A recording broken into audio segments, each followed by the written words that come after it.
This show is about people who innovate in all walks of life.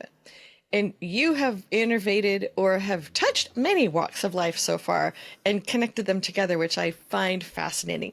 Mike, can you start us out with what you're doing now, what your Yeah. main adventure is now?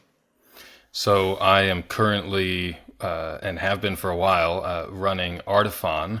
Artiphon is a music technology company. Our goal really is to reimagine musical instruments as friendly, fun, casual consumer devices. The kind of smart home revolution that we've seen in a lot of other areas, we want to apply to music. And that's not really the point. The point is, we think a lot more people can have fun playing music than have before, when musical instruments were designed for pros primarily. And so we want to design instruments for everyone else. So what I'm doing is I'm running the company. I'm leading product design. I'm trying to figure out what's next in the world of getting more people to be creative, and so yeah, we are currently launching a new product that we're really excited about called Chorda, and we can talk about that. But yeah, it's our latest smart instrument, and we're currently going into manufacturing on that. Great. And I want to come back to the Kickstarters. I want to come back to the why these. But why, I'll drag you backwards progressively. Why did you feel this company needed to be started? So the year was 2010. I had just gotten my PhD in sound studies. I was at Virginia Tech, and I moved back to Nashville, and I was a professor of sociology and philosophy, and really enjoying that. Already we've got a woven together journey here, right? Yeah, yeah. Sound No, I studies and philosophy and sociology. Yeah, for me it was this continuum of thinking through the ways that people want to make the world sound certain ways, which changes by the second. My dissertation research was around phenomenology, which is kind of this study of not just perception, but your approach to the world, how the world presents itself to you, how you respond to it, interacting with the world, basically.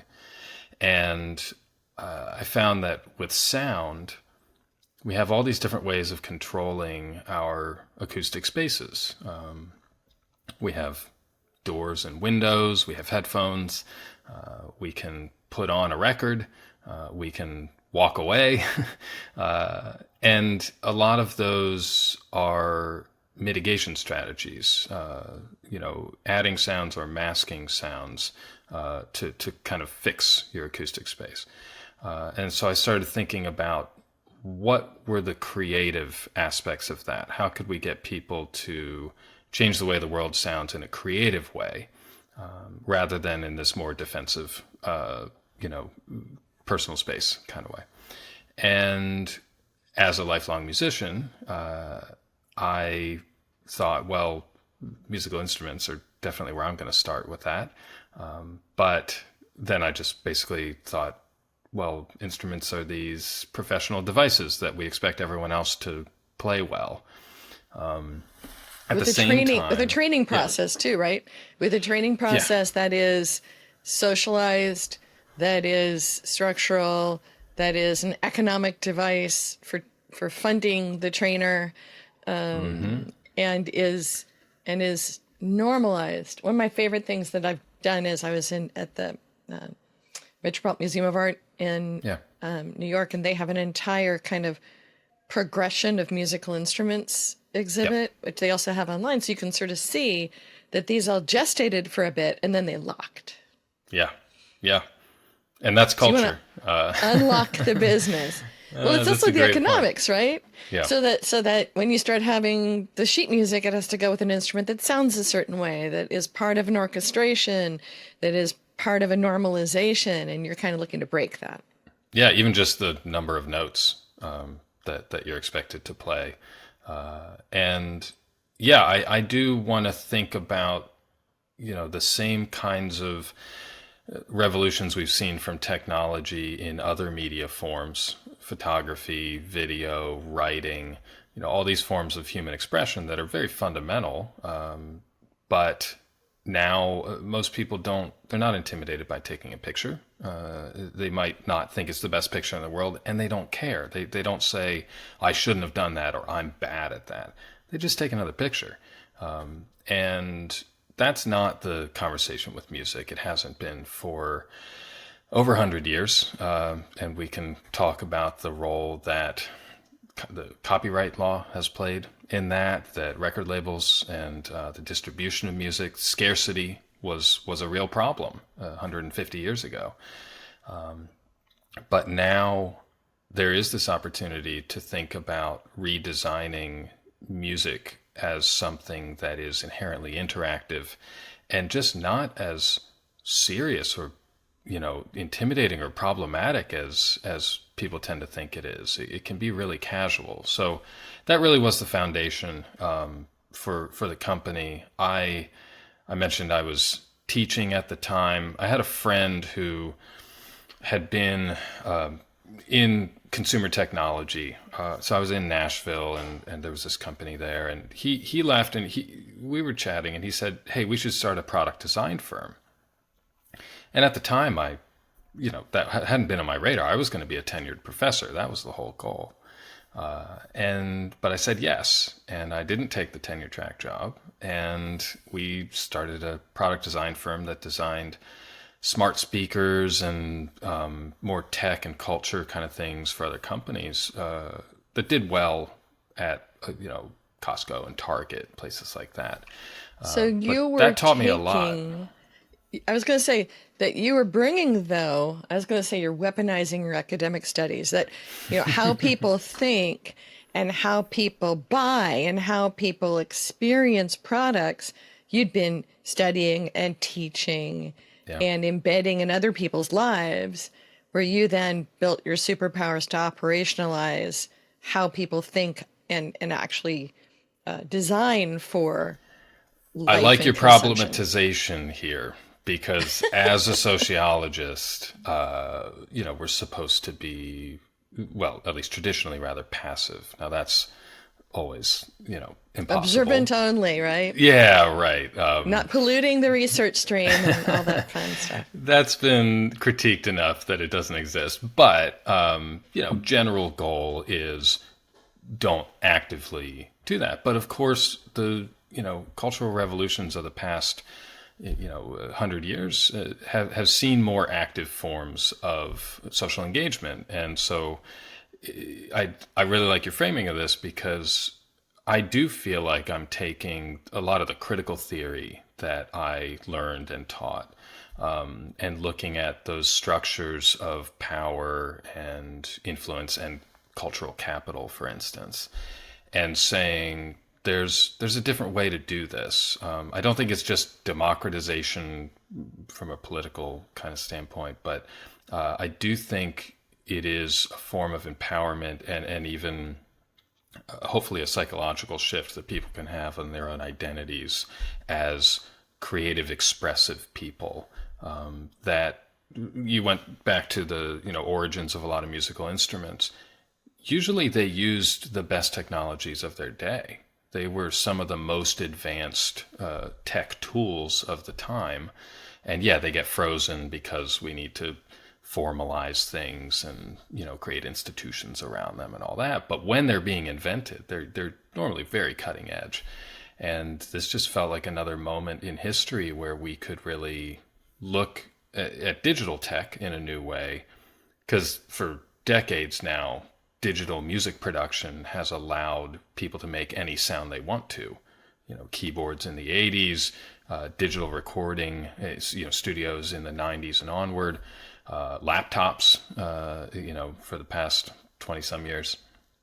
But the interface, the UI, tends to be very pro-focused. And this was another insight at the sort of founding moment for Artiphon, was looking at all these amazing new technologies, but seeing how they're really just designed for pros, the high learning curve on the instrument side, but also on the recording side. And that moment, it was around 2010, the iPad was released and GarageBand hit the iPad. And that was a light bulb for me of saying, okay, all these sounds are available to anyone. This is going to change the way kids, especially, think about what they're capable of with music. Because now there's this free app on their iPad, or $5 at the time, that they could go in and record beats and be like, I made this beat, and that's cool. And that might be enough to get them to feel like they're a creative person. I wanted to focus on the interface. The screen wasn't enough. Just having to stare at a screen and never be able to close your eyes when you play and not get that muscle memory. I wanted to bring that back into music creation and bring in all the new benefits of digital recording and everything like that. Very cool. And we'll come back to this, because then part of it is there is a retail marketplace and expectations and school focus and all this stuff for a sale. I want to hear about how you've dealt with that. But you, Mike, you started out commenting also that as a musician, so you as a musician do play, create. I what? do. So I started on violin when I was 8. I came home and asked if I could play violin because I saw the orchestra at school and really liked it. For the first 6 years of lessons, I never improvised. It was just sheet music, and it was often music that I had never heard. I only saw the notes on the page, and my teacher would say whether I was playing it correctly or not, but I actually didn't have the original recordings to even play along with, which was a interesting way to learn. Now this was where did you grow up? I grew up in Pennsylvania, so just a normal kind of grew up in a neighborhood, worked on the farm right next to the neighborhood, grew up in the family flower shop, so pretty classic. Were your parents creative at all, or did they do music? So my dad's a floral designer, so very creative in that sort of visual material field. And my mom is, she's a painter and has been a teacher and things, so very inspiring, but not musical. So the theme of you can be particular. non-traditional was there from the beginning. Yes. What did they think that Mike was going to be? They never prefigured that for me. There was never that like doctor lawyer kind of expectation. Get a good degree and get a good professional field, and life will be your oyster. Yeah. We liked oysters. We just didn't have that many. And so when I said that I wanted to go to college for music and music performance in particular and violin, they were like, great. And they supported me, even though that is not a career that offers many opportunities for a professional violinist. So what did you think it was going to do? I'm always fascinated that when people make a college decision, they're buying a black box and oftentimes don't say, and then when I'm done with that, I see I would do X. So it wasn't about violin for me. I actually tried to go for guitar initially.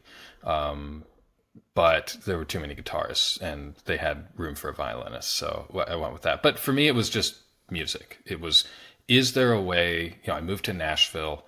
Is there a way to do music as a career?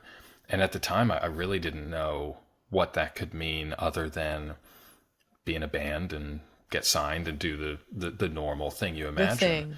The normal thing. Yeah. And I did some of that and I've done the band stuff, the solo stuff, the studio recording engineer. I love that whole world. But it was also at this moment, and this is 20 some years ago now, when that digital shift was happening pretty profoundly. When I started in studios, we were recording to tape, and I loved it. I mean, fully analog signal paths, amazing sound. Like, I still love it. Is $1 million studio, and at the same time, that studio had a little room that had a Pro Tools rig with a computer, and there were all these people making totally new sounds in there in this little room. And then they got a laptop and they did it back in their apartments. So I was seeing that happen at that moment, and that totally influenced me toward this. So anyway, I didn't know where it would go. I quickly, fell in love with studios and then found philosophy and sociology. I actually got a triple major. How the heck? See, that's everything seems like a somewhat normal journey until you look and go, wait. How did Mike do that? Because first of all, for most people, they'd have no idea that you can create multiple blended, that you don't have to be in a single journey path. And in fact, most universities have a structure your own degree journey possible that they don't tell anyone about. Because can you imagine if half your students were doing that? So you did 3 separate but degrees, and what drove you to think this was sane? Well, if we go back and nerd out just a few years prior, for some reason, when I was in 6th grade, I came home and said I wanted to be homeschooled. And I was doing well in school. I had friends, like, it was working out. But I had met someone who was in homeschooling, and they were like, yeah, you get to customize all your work, and you get to, go down these paths. And and I thought, well, this sounds really interesting. And it took a little to convince my parents, but we did. And it ended up that the second half of my, formative education years, I was learning at home and able to build all of these different classes, studies in areas that you wouldn't normally get to. And so I kind of broke out of that normal, middle high school mode. So when I went to college, I was able to get in the honors program. I actually didn't have the SAT score for it. Standardized testing wasn't one of my strong points. But I went into the office and I said, hey, I really want to do this. Knock on the door. Yeah. And it worked. We got in a conversation, and I said what I was passionate about. And they said, well, we'll give you a semester. We'll see, we'll see if this works out. And it worked out. And then, luckily that program gave me kind of free rein to, piece together these different fields. You had to justify why. So like one of my majors was music production, and I actually studied music composition, performance, business, recording, distribution, like all these different aspects. You're at Belmont because all those were available at Belmont. Exactly. Yeah. And it was a very unique opportunity. And similar with philosophy and sociology, there was a lot of overlap and critical theory and things, but I was able to kind of carve out those paths. And then when I got to grad school at Virginia Tech, a similar thing happened. Now, did you go right to grad school, or did you have any sidebars? I had about a year that I was saving up for it. I was working at some restaurants and things in Nashville and doing music and, that kind of stuff. But it was all in preparation to go to grad school. But sometimes it's a good buffer or baking point or settling out, or because you then went right from master's to doctorate, which is a bit of a journey. Now, why grad school? Is it the fact that you had this lovely blended thing that would thrive in grad school, or that you had gotten distracted? Well, I hadn't found sound studies yet. I went to grad school because I thought I wanted to be a social theory professor, and that could be in a philosophy or a sociology department, but I knew I wanted to do that.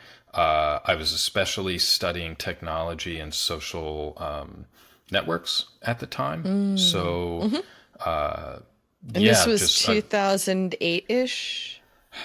I started grad school in 2007. So I finished up undergrad in 2005, and then in December of 05. And then, just over a year, started grad school. So I went to Virginia Tech. The master's program in philosophy there was analytic compared to continental, just two branches of philosophy. Very kind of hardcore logic focused, not the kind of philosophy where you just talk about what's on your mind and see if you can come up with new ideas. That was primarily my style. So I was suddenly in this rigorous sort of engineering driven culture at VT, which I learned a ton. I also found sound studies in the first year while I was there. I didn't know it existed. It was a nascent field at the time. And I read a mention of it in a book on cyberculture studies, that sound had been underexplored in this field. And I was like, oh, and it just, all the lights came on, and, all these different passions kind of magnetized together. So I joined a PhD program at Virginia Tech that didn't quite exist yet. It hadn't been finalized with the state. It was the first truly interdisciplinary PhD in the country, and it was between philosophy, history, sociology, political theory, things like that.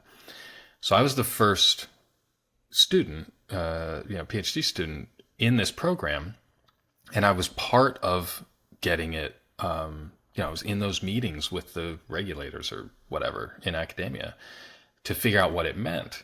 And therefore, it was a blank slate. And I said, I want to do sound studies. And they're like, great, go for it. And so I was able to create this whole PhD program around this new field and travel around the world and go to all these conferences and be a part of the new journals that were coming out. And it was amazing. So anyway, I think the theme academically was I was never interested in sort of finding the boxes to check off or, put on the shelf or whatever. I was always looking for ways to kind of integrate different fields together and find something new.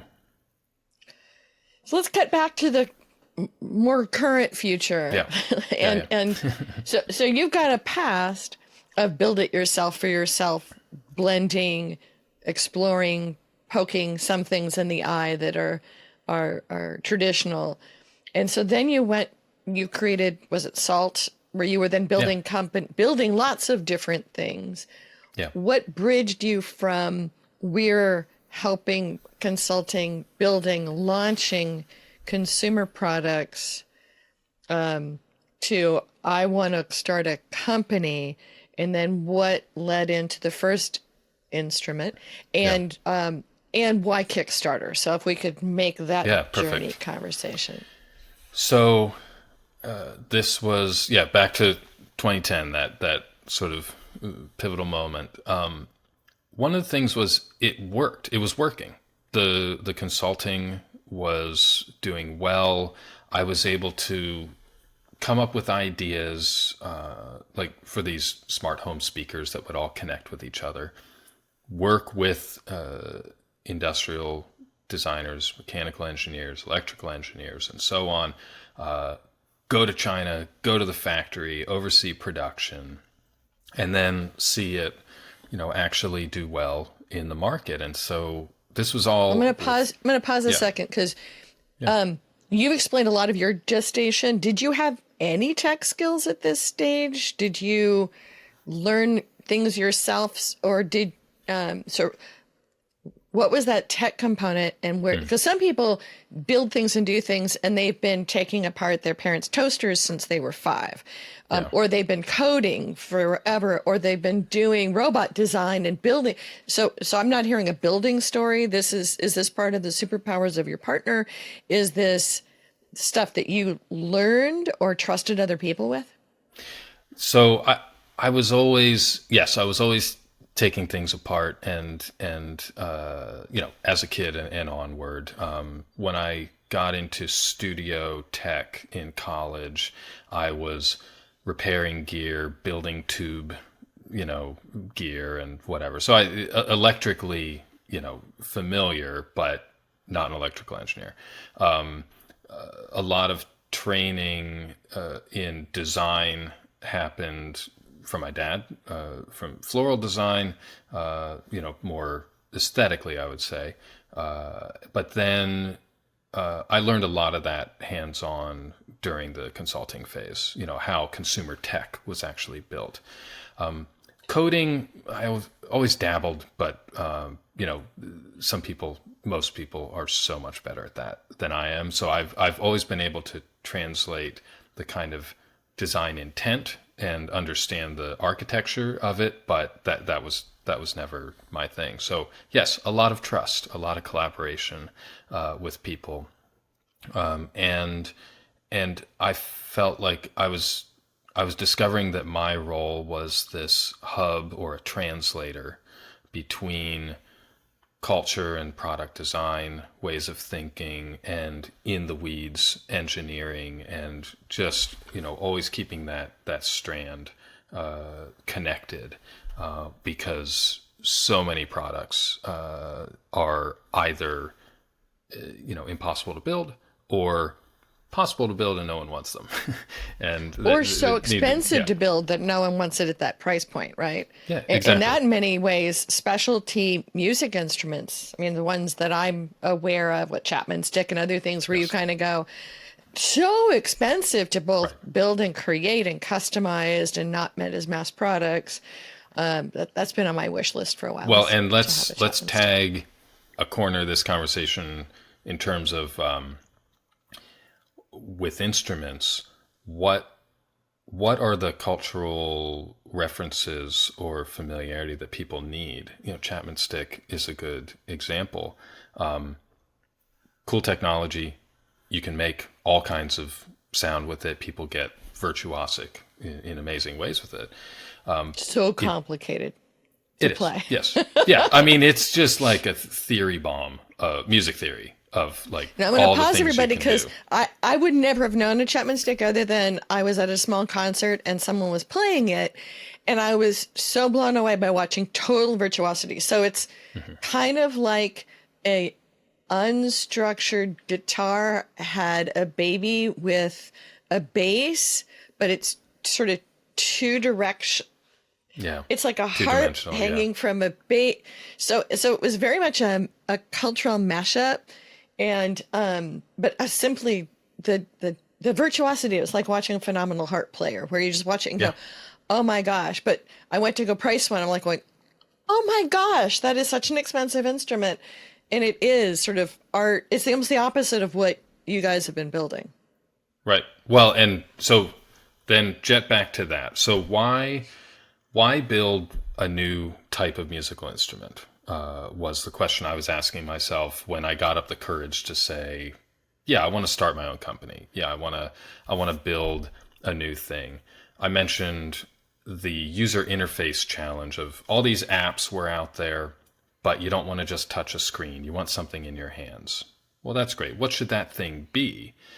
And we could have designed a very specific instrument, a singular instrument, like most instruments are singular. It's intended to be played one way. You learn how to play it that way, and then you're good at it. My goal was to create a plural instrument, an instrument, we called it a multi-instrument, something that you could actually pick up and play in all these different ways. And versatility was one of the goals, because why not? Digital lets you do that. We can build form factors that allow for multiple positions and gestures and playing styles. So creating this universal musical instrument has a versatility benefit. But there's another even more important benefit that I was really going for, which is approachability. The theory that I had at the time, and we're still playing this out. We're still seeing if this is, going to be true in the world. The theory is that if you multiply what a thing can do, then any one thing that it does is less intimidating. Because you pick it up and you say, I'm just going to play some drums. You know what? I'm going to have some fun and pick it up and strum it like a guitar. Or put it down on the table, and now it's a piano. None of those things are the right way to play it, and therefore you're not playing it wrong. And so creating this universal instrument also has the benefit of giving more people the sense that they could just casually approach it, see what it does, enjoy that, and not compare themselves to the best musician in the world who's so much better at them at this one singular thing. And that really was that moment where I thought, okay, this is going to work. We do have a new conversation to, bring to the world of what instruments can be. And that's when we started designing what we called the Instrument One, which was our first product. It makes me think of Dan Schneiderman's philosophies of creativity technology support tools. Now I'm going to go nerdy for a bit, where it's like the metaphor is a doorway. So you can have a low threshold or a high threshold, a wide doorway that you can stuff many things into it, or a tall doorway where you can go to extreme expertise. Mm-hmm. And I always come to a new technology and go, is it an easy entry? Is it a wide doorway? Or does it have extreme sophistication? It's like me trying to come into Photoshop. Yeah, I know I could possibly start Photoshop fairly easily for about 5 minutes. And then it's like, wait, I don't kind of grok it. I'm doing Blender right now, which it's like immediately high doorway, wide walls, high ceiling, but the doorway is so harsh. And so you're looking to make it so it's an easy entry, but sophisticated uses and wide uses. So you're kind of making an infinite doorway. It's a goal. One of the ways we do that, we call it scalable complexity.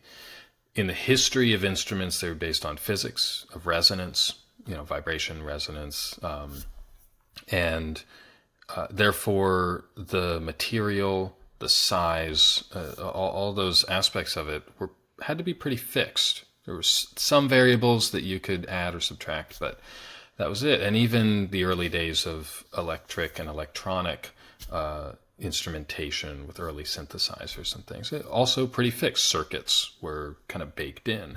You had the Onde Martenot, one of my favorite instruments, where you could plug in these different, they were like speakers, but they were actually not speakers like we normally think. Some of them were gongs, others were paper, others, were wood. And so the point was, when you plug in the speaker, it's going to sound like a totally different instrument, but it's because of the physics of it. With digital tools, now we can actually create these adaptive devices. And so if we get the ergonomics right, based on simple human forms and averages of hand size and all kinds of things, similar to, say, a game controller or a remote or all kinds of other objects we use, we can program these devices to respond differently based on what you want to do with them. We can receive different gestures in ways that we make musical, not in the same way. So if you want to strum something versus tap it versus bow it or press it, these are all different gestures that we can program and say, well, now we're going to put it in a sort of piano mode or a guitar mode or a drum machine mode or things like that. And that's actually one of the things that we patented, was this concept of the multi-instrument as a switchable, responsive device rather than, based on one way to play. So that was one of the key, founding principles of what we're doing. It's a bit hard to explain, and again, maybe it'll be the way of the future, or maybe it's a moment in history, but it seems to be working.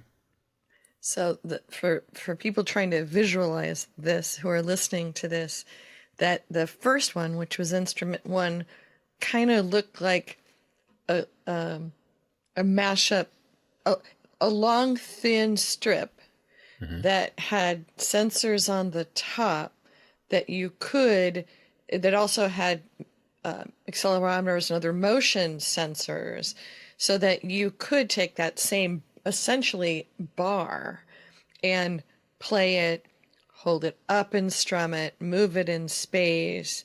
so that it wasn't just taking one of the metaphors or affordance sets, but let you take patterns that you already knew from something else and bring it over.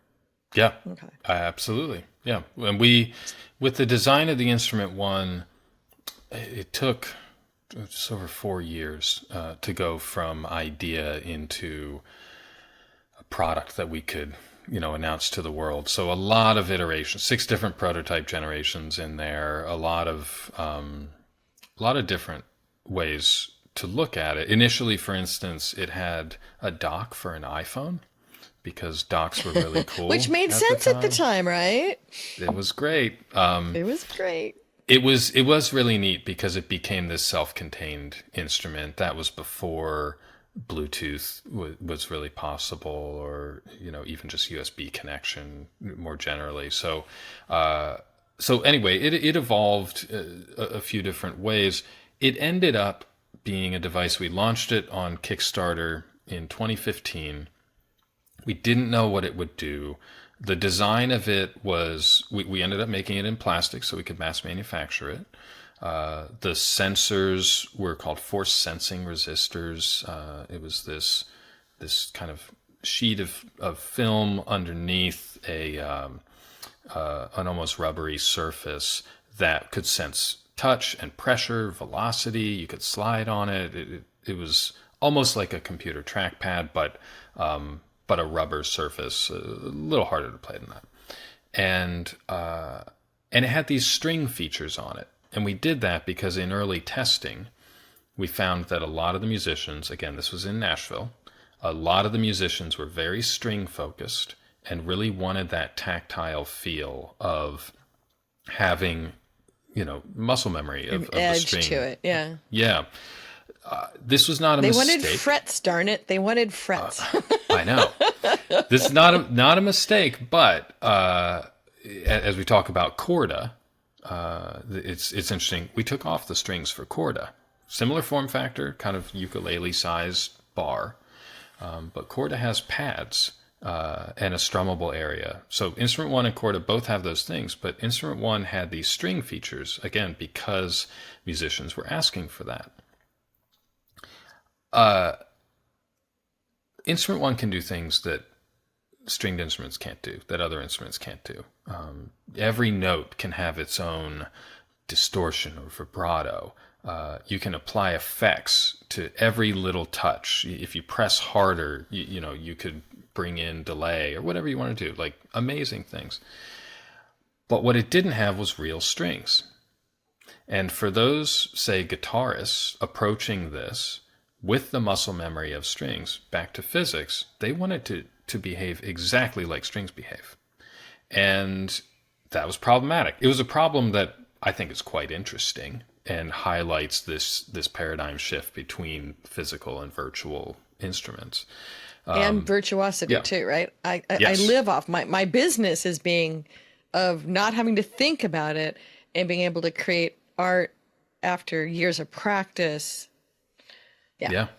Well, Aristotle's notion of virtue has, not quite as much to do with what we think about, like, a virtuous person is like really good or something. For Aristotle, it was more like being good at something, and having the virtue of being capable, having the affordances matched to what you're doing. And so there's an interesting, just to get, kind of deep on that, of the virtue and virtual, that we can actually map the same behaviors, the same affordances from the physical world into what we now call the virtual world, as long as people have the virtue of being able to use it. And all that means in normal language now is like the capability, or in some cases, just the confidence of reaching out and touching it. If you can strum your hand through the air, and if a guitar is under your hand, you'll strum a guitar. But if you're in an augmented reality environment that can detect your hand moving through the air and you strum virtual strings, it's the same result. And so you have the virtue of being able to strum. The technology is going to determine exactly how that happens, but it might not matter what the inner workings are of it, as long as you get to intend for something to happen and it happens in the end. That is, that's enough. And again, this is how I tend to think about product design. Like, can we But at the same hide a time, lot of though, the tough stuff? people will expect the haptic feedback of the string, right? So that there still is, then they would like that interaction with that. I'm right now building things in spatial audio and VR. And so Yeah, really thinking about what then that response is and how, sorry, we could go down so many I'm with rabbit you. holes here. I'm with you. Yeah. Let me take you down 2 rabbit holes to maybe wrap up this conversation. And because there's lots of things I would love to talk with you about on this, which is, so one of the reinforcing elements is the retail sales element of musical instruments. You came in through Kickstarter. You now have come in with several instruments. So you also had and I have to look at my notes, the Orba, which I've had my hands on and played, but very much of a circular modality, really hitting more the folks who are possibly thinking of it in terms of beats or pads as a different modality and cheaper and handset. And then you've taken that through Kickstarter, and you've taken the current Chorda. You had something or have something called Orbicam that's a video also. I was mentioning the AR stuff didn't come out of nowhere. We've spent the past couple of years really figuring out what's possible through the camera as a musical interface. And the screen itself. So Orbicam, for instance, is an app that you can make music directly in live video on your screen. And there are these pads, and you can play whatever sound you want, and it'll automatically get baked into the video, kind of soundtracking your life. It works with our hardware, but you can also use it on its own. And so, yeah, what we found is the transference of our tech from the physical products into apps, onto a physical product you already own, your phone, is all possible. And it's really just, where are you? What do you want to do? What's fun at the moment? And so, yeah, we've been experimenting with AR. We did a big launch with Snapchat last year with artist lenses and ways to make any song interactive, which is really fun, using new AR tools and motion tracking, things like that. And it's all the same thinking. It's a lot of the same kind of UX design that we put into our hardware instruments that we design in the virtual space as well. So that's been really fun. So given the retail dominance, though, the retail challenges in the current era of retail stores going away, so their feeling of fragility and needing to move volume, how in the world do you sell this? Kickstarter has been your friend multiple times now, including recently. To me, that's a natural friction and a question of scale. With retailers, that's their ownership spot, right? How do you then get to people and get to the learning complex and getting to people to see this as an option other than by word of mouth and great Kickstarter marketing? So Kickstarter's really this moment, just the launch moment. It's actually a pre-launch moment. It's when we develop an instrument enough that it works, that we can demonstrate it, that we can make music, in our case. 3 times now, we've brought that to Kickstarter and said, hey, we haven't manufactured this yet. We want to. We just want to make sure you actually want it. Here's the concept. Here's how it plays. What do you think? And all 3 times, that's gone quite well. And so we simultaneously were having conversations with retailers, not only in the musical instrument space, but consumer electronics and more lifestyle retail as well. The MoMA Design Store, for instance, has been a great partner over the years. Retailers increasingly don't take as many risks at launch. They want to see that something has already worked. And so I see the two functioning quite well together. They have for us, that we've been able to go out to Kickstarter, find early adopters who are like, yeah, that should exist in the world. Let's help you make it. And by doing that, we're showing that there's a demand for this, and retailers want to be more in the middle of the adoption curve, and or even past the chasm, as they say. And so we're able to prove momentum in the market with early adopters. It's been great for us. The Kickstarter community is awesome, and the other fact is we sell most of our products direct through our website. We do sell through Amazon as well, but going direct means we have a relationship with our customers. We can communicate with them. Like if you buy Orba on Amazon right now, and you don't go to our website and specifically sign up for our email list, you might not know that we've just updated the firmware and added new features, or that there are all these new songs and ways to play them. We like to develop this community around our products, and it also shows on social media. We have amazing engagement with people. They make little songs, they post them. There's a whole sort of supportive community around just this casual music making. And that's because we have that direct relationship and we're not going through too many intermediaries. That said, we have great relationships with retailers, Guitar Center, and all kinds of people. But we're really focused on as direct as we can get with the customer. Mike, we have covered your highly nonlinear journey. You're putting it together from building your own homeschooling to building your own combination of degrees to building your own musical instruments and companies and products. What have we not mentioned? Is there anything as we wrap up that you'd like to mention we haven't touched on? I think overall for me, the idea of building a company was always secondary. It had to be done if I was going to pursue this stuff, because I couldn't just build it all myself. I had to work with people who had all these different skill sets. I couldn't just fund it myself. I had to find people who wanted to build this opportunity into a business that could actually make money someday. And I didn't want to do it myself. It's too much fun to work with other people. So the business, the corporation is a body of people that is this kind of place where we can all pursue that together. There are many other ways this can be done. There are awesome open source projects in the world, and all kinds of things. And in music, you see a lot of that as well. The fact that this is a business also means that there are other realities to what it takes to run it.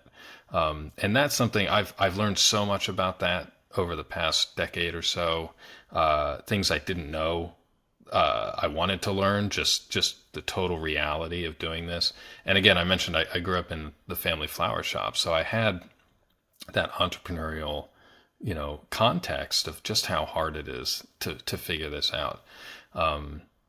It's exciting, but like you said, it's business is also very nonlinear, especially with the economy going all over the place. There's really no sense of that classic stability that you might have had decades ago, where if you build something, it'll get out there. You advertise in magazines, people will read it and mail order your stuff.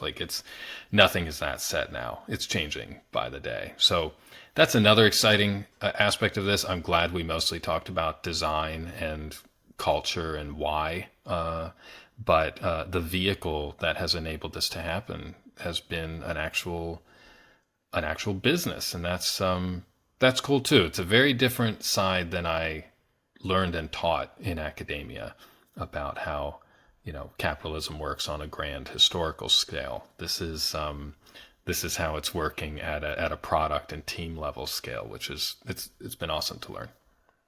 Excellent. So this episode will go out and be out in the ether. Who would you like to reach back out to? Well, anyone who wants to collaborate on this kind of stuff. We are right now exploring a lot of different ways to get artists' content into our instruments so that our instruments become these interactive music devices. We already have all the tech. We've done some of that. We want to do more. We're also very interested in multimedia music, and we've done some cool experiments there. We want to expand that and see our instruments as controllers for making music in multiple senses. Yeah, just more. I'm just looking for collaborations. That would be awesome. And how should people best reach out to you? Oh, you can go to our website. We have a general contact at Artiphon, and I'm just Mike at Artiphon if anyone wants to reach out. Excellent. And we'll put the various links in the show notes. Mike, thank you so much for joining us. Thank you. That was really fun.